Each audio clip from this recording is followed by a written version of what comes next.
नमस्कार दोस्तों, कैसे हैं आप सभी लोग। आशा है कि आप सभी लोग स्वस्थ होंगे, मस्त होंगे, हमेशा अच्छे रहिए, यही हमारी शुभकामनाएं हैं। मैं ऋषि शुक्ला आप सभी लोगों का आपका YouTube channel Radha Krishna academy में हार्दिक स्वागत और अभिनंदन करता हूं। दोस्तों, आज हिंदी विषय के अंतर्गत मैं आप लोगों को वाक्य पढ़ाऊंगा जो आपके लेखपाल परीक्षा और इससे संबंधित जो भी परीक्षाएं हैं, चाहे टेट हो या यूपी टेट के अंतर्गत हो या आपका सुपर टेट हो, सब में ये इम्पॉर्टेंट है। सबसे इससे रिलेटिव सब में क्वेश्चन पूछा जाता है। ठीक है, तो आज मैं आपको वाक्य पढ़ाऊंगा। वाक्य क्या है, वाक्य किसे कहते हैं, वाक्य के कितने भेद होते हैं और इनसे रिलेटिव कैसे क्वेश्चंस आते हैं, इन सब पर आज हम चर्चा करेंगे। तो सबसे पहले हम आपको बताते हैं वाक्य क्या है, वाक्य किसे कहते हैं, वाक्य क्या है। ठीक है, तो वाक्य से पहले हम इसके अंतर्गत पहले हम शब्द पे चर्चा करेंगे। ठीक है, शब्द, ये जो शब्द होता है, शब्द जो होता है, शब्द किससे बनता है, तो शब्द जो बनता है ये वर्णों के सार्थक समूह से बनता है। ठीक है, शब्द बनता है वर्णों के सार्थक समूह से बनता है। ठीक है, वर्णों के सार्थक समूह को हम क्या कहते हैं, शब्द कहते हैं। वैसे ही शब्द भी क्या होता है वाक्य के अंतर्गत, वैसे ही शब्द क्या है वाक्य के अंतर्गत हम समझेंगे तो शब्दों के सार्थक, शब्दों के सार्थक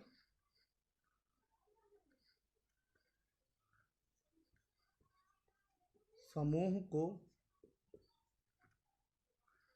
को जिससे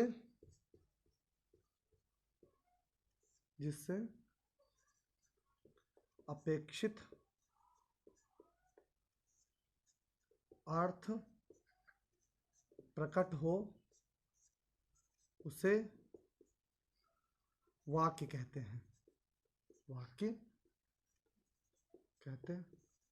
हाँ, ये है, इतना बस समझना है वाक्य। अब पहले तो हमने शब्द समझा, शब्द क्या है, वर्णों के सार्थक समूह को हम शब्द कहते हैं। लेकिन अब ये शब्द तो आ गया, शब्दों के सार्थक समूह को जिससे अपेक्षित अर्थ प्रकट हो। ठीक है, जिससे अपेक्षित अर्थ प्रकट हो उसे ही हम क्या, उसे वाक्य कहते हैं, वही वाक्य होता है। तो वाक्य समझ गए ना, वाक्य क्या है। तो शब्दों के सार्थक समूह को हम वाक्य कहते हैं। ठीक है, और जो, हाँ, एक तरह शब्द कैसे हो, व्यवस्थित हो। वाक्य के अंतर्गत शब्द कैसे होना चाहिए, व्यवस्थित होना चाहिए, क्रम होना चाहिए।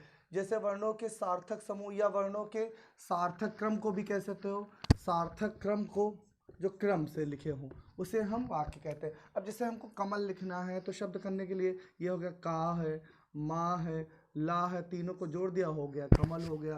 तो ये वर्ण हुए ना, वर्ण के सार्थक समूह को हम क्या कहते हैं,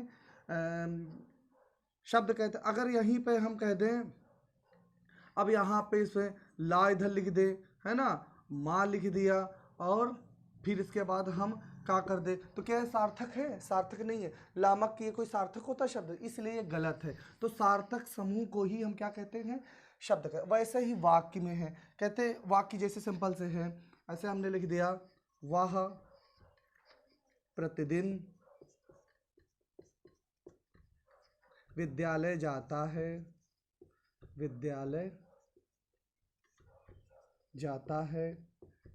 ठीक है, वह प्रतिदिन विद्यालय। अब ये देखिए सार्थक, 1 2 3 4 इस तरह के देखेंगे शब्द दिए हुए हैं। ठीक है, अब यहाँ पे शब्द दिए हैं, वो भी क्या है, वह प्रतिदिन विद्यालय जाता है। तो ये आपका सार्थक, तो ये आपका क्या बन गया, वाक्य। अगर ऐसे इसी को हम ऐसे भी लिख दें, जाता है प्रतिदिन,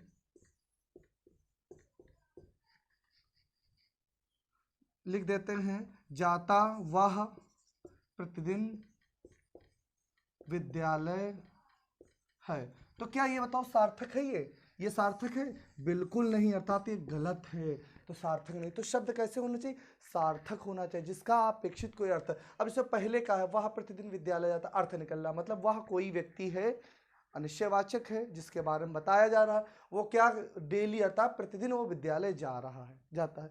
तो इस तरह से आपका ये वाक्य हो जाता है। तो ये वाक्य हो गया। अब वाक्य के हम पढ़ेंगे भेद क्या है, वाक्य के भेद कितने होते हैं। ठीक है, इतनी बात आप समझ गए ना। तो ऐसे ही पूछे जाते हैं, है ना। और इसमें सही और गलत भी पूछे जाते हैं, कौन सा वाक्य सही है कौन सा गलत है। तो वाक्य के जो भेद होते हैं वो दो तरह से किए गए, एक होता है अर्थ के आधार पर, एक को किया गया अर्थ के आधार पर, दूसरा है ये हो गया अर्थ के आधार पर, दूसरा है रचना के आधार पर, रचना के आधार पर। ये दो प्रकार से वाक्य के भेद किए गए, अर्थ के आधार पर और रचना के आधार पर। जो अर्थ के आधार पर हैं वो 8 प्रकार से किए, अर्थ के आधार पर 8 प्रकार से किए। पहला नंबर है विधानवाचक, विधानवाचक वाक्य, ठीक है। दूसरा है विधानवाचक आज्ञावाचक वाक्य, तीसरा है प्रश्नवाचक वाक्य, प्रश्नवाचक वाक्य, चौथा है निषेधवाचक वाक्य, निषेधवाचक वाक्य, पांचवा है विस्मयवाचक वाक्य, विस्मयवाचक वाक्य, छठा है संकेतवाचक वाक्य, संकेतवाचक वाक्य,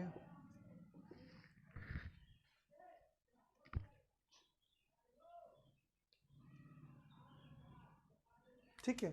और सातवां है इच्छावाचक वाक्य, इच्छावाचक वाक्य। और लास्ट 8वां जो आपका बच जाता है वो हो जाता है संदेहवाचक, संदेहवाचक वाक्य। इस तरह से आपके अर्थ के आधार पर 8 प्रकार के हो जाते हैं। और वही चीज़ अगर हम पढ़ें रचना के आधार पर तो वो सिर्फ 3 होते हैं, रचना के आधार पर सिर्फ 3 होते हैं, इसके आधार पर होते हैं 8 होते हैं। इतना मत ध्यान रखना। पहला है साधारण वाक्य, साधारण वाक्य, ठीक है। दूसरा है इस साधारण वाक्य को भी सरल वाक्य भी कहते हैं, सरल वाक्य, ठीक है। दूसरा है साधारण वाक्य के बाद जो आपका वाक्य आ जाता है मिश्र वाक्य, मिश्र वाक्य, जिसको मिश्रित भी बोलते हैं, मिश्रित भी कहीं कहीं लिखा होता है, ठीक है, मिश्रित वाक्य, ठीक है। और उसके बाद संयुक्त वाक्य, संयुक्त वाक्य। इस तरह से 3 वाक्य होते हैं रचना के आधार पर। अब इनका थोड़ा सा एक एक करके मतलब समझेंगे क्या है। तो पहले अगर हम बात करें विधानवाचक, ठीक है, तो विधानवाचक जो वाक्य होता है इसका मतलब होता है जहाँ पर, ठीक है, कार्य करने की सूचना दी जाती हो, जहाँ पर कार्य करने की सूचना दी जाती हो या कार्य हो रहा है, ठीक है, वहाँ समझ लेना विधानवाचक होता है। जैसे एग्जाम्पल अगर हम विधानवाचक के समझेंगे तो विधानवाचक जैसे कि वह सो रहा है, सो रहा है, ठीक है, या मान लो वह पढ़ रहा है, पढ़ रहा है। ये 2 वाक्य हैं। चलो, वह सो रहा है क्या मतलब वो सो रहा, कार्य अपना कर रहा, अपना सोने में अपना कार्य कर रहा। वह पढ़ रहा था तो वह पढ़ रहा और पढ़ाई कर रहा, तो ये हो गया आपका विधानवाचक। अगर इसी जगह हम निषेधवाचक की बात कर दें, चलो विधान और निषेध, तो निषेध में हमेशा कोई चीज़ मना की जाती हो जहाँ पर कार्य नहीं हो, जहाँ पर कार्य ना होने की बात करें, जैसे वह पढ़ नहीं रहा है, तो ये हो जाता है निषेधवाचक। आज्ञावाचक में क्या होता है, आज्ञावाचक में किसी को आज्ञा देना, ठीक है, किसी को इस तरह का बताना कि आप ये कार्य करो, ये सही है, वो गलत है, ये काम नहीं करना है। तो आज्ञावाचक में हमेशा याद रखना है कि आज्ञा है, प्रार्थना है, उपदेश आदि को जोड़ा जाता है। आज्ञा है, प्रार्थना, उपदेश आदि अगर शब्द आपको दिखाई दे, आदि का भावार्थ दिखाई दे या बोध हो, तो समझ लेना वहां पे क्या होता है, वहां पे आज्ञावाचक विधान हो जाता है, आज्ञावाचक वाक्य कहलाता है। ठीक है, जैसे कि है बड़ों का सम्मान करो, आ जाता है बड़ों का सम्मान करो, तो ये हो गया आज्ञावाचक के अंतर्गत। ठीक है, प्रश्नवाचक क्या होता है, प्रश्नवाचक के अंतर्गत जो होता है प्रश्नवाचक में या प्रश्न पूछना, इसमें होता जहां पर प्रश्न पूछने की क्रिया दिखाई दे, किसी से प्रश्न कि जैसे आ जाता है कि तुम कहाँ जा रहे हो, तो ये क्या हो जाता है, प्रश्नवाचक चिन्ह हो जाता है, तुम कहाँ जा रहे हो, और वहां पे क्या है, क्वेश्चन मार्क लग जाता है, तो ये प्रश्नवाचक हो जाता है। ठीक है, आपका विधान, आज्ञा, प्रश्न, निषेध हो गया। विस्मयवाचक क्या होता है, विस्मयवाचक में जहां पे आश्चर्य हो, चकित हो जाना, घृणा हो, या एकदम से भयभीत हो जाना, इस तरह मतलब अंदर जो मनोभाव उत्पन्न हो जाते हैं। ठीक है,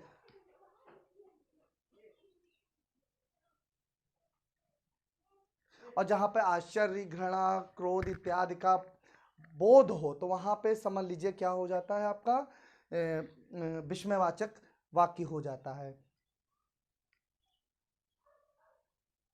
जैसे कि विस्मयवाचक में कौन कौन सी, जैसे कि वाह, वाह कितना सुंदर दृश्य है, तो ये आपका हो गया विस्मयवाचक, वाह कितना सुंदर दृश्य है, तो समझ लेना यहाँ पे विस्मयवाचक वाक्य हो जाता, वाह कितना मतलब चकित हो जाना, रह जाना। ठीक है, तो ये हो गया आपका संकेतवाचक में।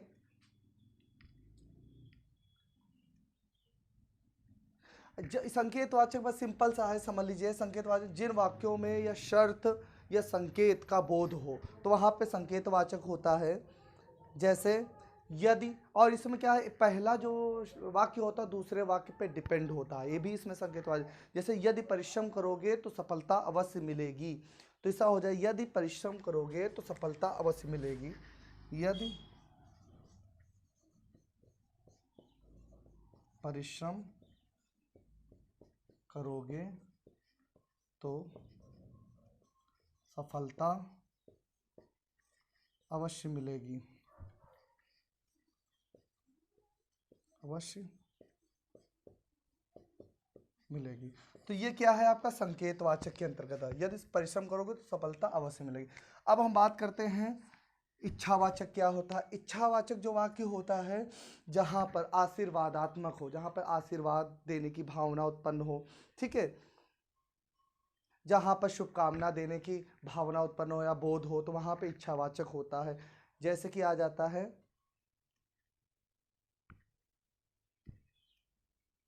कहते नहीं, किसी को आशीर्वाद देते हैं कि तुम्हारा कल्याण हो, मान लो कह देते हैं तुम्हारा कल्याण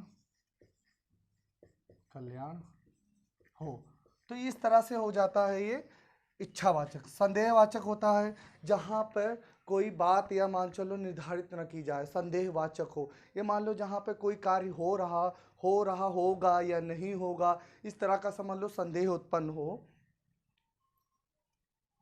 जिन वाक्यों से संदेह या संभावना व्यक्त की जाती है, तो वह संदेहवाचक हो जाता है। ठीक है, अब जैसे वहां पे शायद शाम को वर्षा होगी, शायद शाम को वर्षा होगी, शायद शाम को वर्षा होगी, तो ये क्या है, वाक्य संदेहवाचक के अंतर्गत चला जाता है। तो इस तरह से आपके अर्थ के आधार पर 8 भेद होते हैं, 8 के मैंने उदाहरण भी बता दिए। अब हम अगर रचना के आधार पर बात समझे, साधारण वाक्य, सरल वाक्य और मिश्र वाक्य, मिश्रित वाक्य, संयुक्त वाक्य, तो ये क्या है, सरल वाक्य क्या होता है, तो सरल वाक्य को समझने के लिए, अब सरल वाक्य जिन वाक्यों में केवल एक ही उद्देश्य और एक ही विधेय होता है, समझ लो एक ही उद्देश्य होता है, एक ही विधेय होता है, वो किसी पे डिपेंड नहीं होते, वो सरल वाक्य होती है। जैसे समझेंगे, सीता पत्र लिखती है, पत्र लिखती है। तो ये आपका सरल वाक्य हो गया। सीता पत्र लिखती है तो क्या हो जाएगा, ये सरल वाक्य हो गया। ठीक है, यह साधारण वाक्य। मिश्र वाक्य क्या है ना। तो मिश्र वाक्य समझने के लिए हम क्या करेंगे, जिन वाक्यों में एक प्रधान उपवाक्य होता है और जो बाद के जो होते हैं वो आश्रित होते हैं, मतलब किसी पे डिपेंड हो, जिसमें एक प्रमुख उपवाक्य होता है, प्रधान होता है, और अन्य जो उसके उपवाक्य होते हैं वो आश्रित होते हैं, किसी ना किसी पे डिपेंड होते हैं। ठीक है,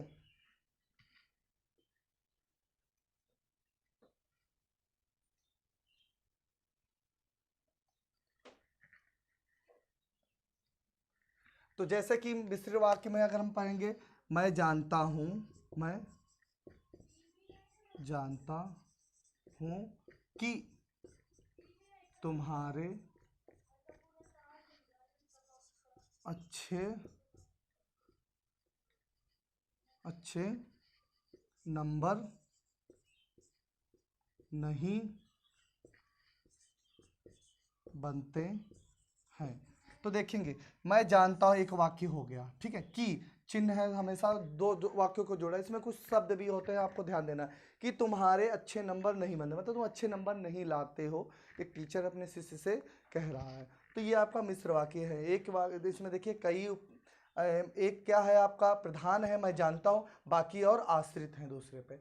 तो ये हो गया आपका मिश्र वाक्य। संयुक्त वाक्य क्या हो, जिसमें एक से अधिक जो वाक्य होते हैं, एक से अधिक, जिन वाक्यों में एक या दो या दो से अधिक सरल वाक्य जुड़े होते हैं, योजक होते हैं या यौगिक के रूप में पाए जाते हैं, वो संयुक्त वाक्य होता है। अब जैसे कि इसमें जोड़ने के लिए,